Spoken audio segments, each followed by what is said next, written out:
Танысып қойыңдар, бұл Боб, және ода әртүрлі фобиялардың жиынтығы бар. Бүгін біз оларды жеңіп көретін боламыз. Қараңғы қорқынышынан бастаймыз.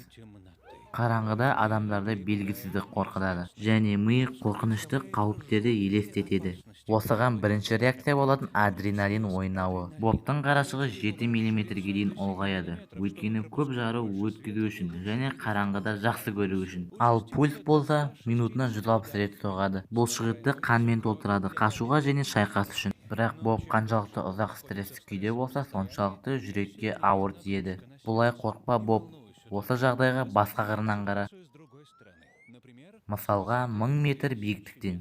Мен қуанышты көріп тұрған жоқпын, Боб. Шамасы паникалық атакадан оның бұлшықеттері сал болды. Сол уақытта оның қарны еріксіз керек емес заттардан құтыла алады. Өзіңді қолға алу үшін Бобқа жерге қарамау керек. Көзіңді жұмып және өзіңді жайлы жердемін деп елестет.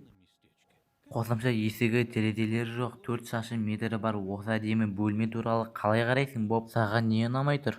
Тек сенде клаустрофобия бар деп айтпа. Сенің жүрегің онсызда минутына 200 соққы жылдамдықпен соғып тұр. Ал құлдыраған импульстік жүйе әрбір келеңсіздікке сыни жауап береді.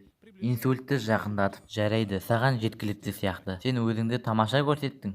Мен саған сыйлық дайындап қойдым. Ал қалай, сен қорықтың ба? Боб, елестер өмірде жоқ қой. Боб, сен ұйықтап қалдың ба? Осы видеоны тоқтаған көрсет. және Каналға тіркел. өзіңнің фобияңды пікірге қалдыр. Бобқа оларды Оқу және каналға тіркел. Жаңа видеоны өткізіп көремін үшін.